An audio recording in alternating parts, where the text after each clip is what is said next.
د قربانۍ متعلق یوه ضروري مسله، آیا قرباني په کوم چا باندې واجب ده؟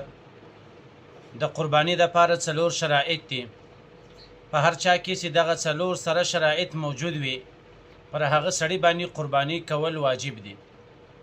په هغو شرایطو کې اول شرط دا دی چې مؤمن به وي، ځکه د عبادت ته قبلېدو دپاره ایمان شرط دی.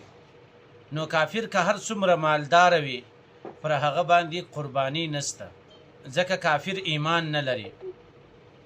د قربانۍ دویم شرط هغه بالغ او عاقل به وي. نو لہذا په نابالغو کوچني که څه هم صاحب د نصاب یو روپۍ لري، وي ماشوم پر هغه باندې قرباني کول واجب نه دي، او داسې په لیوني باندې هم قرباني کول واجب نه دي. نو د قربانۍ دپاره دویم شرط دا ده چې عاقل او بالغ به وي. دریم شرط قرباني دا دی چې سړی به مقیم وي، مسافر به نه وي. کم سړی چې مسافر وي، که څه هم صاحب د نصاب وي، د ده مال زیات وي، لیکن د سفر په حالاتو کې پر ده باندې قرباني کول واجب نه دي. څلورم شرط د قربانۍ هغه دا دی چې سړی به صاحب نصاب وي. اوس سړی په کوم شي باندې صاحب نصاب ګرځي؟ په پنځو شیانو باندې.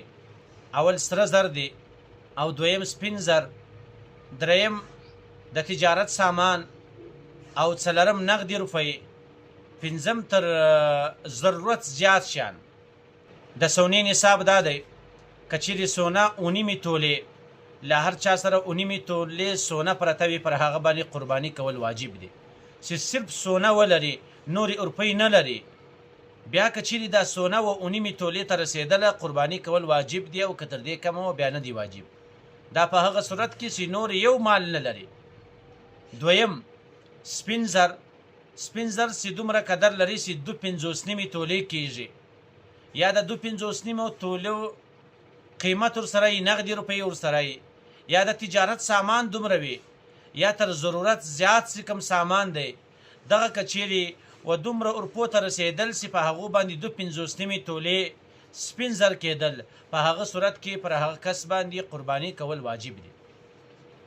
او که چیرې له یو چا سره 2.50 تولې سپین زر نه وي، یو څه سپین زر دی او یو څه نغدي روپۍ ورسره دي، یو توله یا نیمه توله سپین زر ورسره دي، بیا به دغه ټول سره ګډوي چې د دغو مجموعي قیمت و 2.50 تولې سپینو زرو ته ورسېدی، پر هغه سړي باندې قرباني کول واجب دي. نو د قرباني دپاره څلور شرایط. اول شرط دا دی چې مؤمن به وي، دویم شرط دا دی چې بالغ عاقل به وي، دریم شرط د قرباني دپاره دا دی چې دی به مقیم وي، مسافر به نه وي، او څلورم شرط دا دی چې صاحب د نصاب به وي.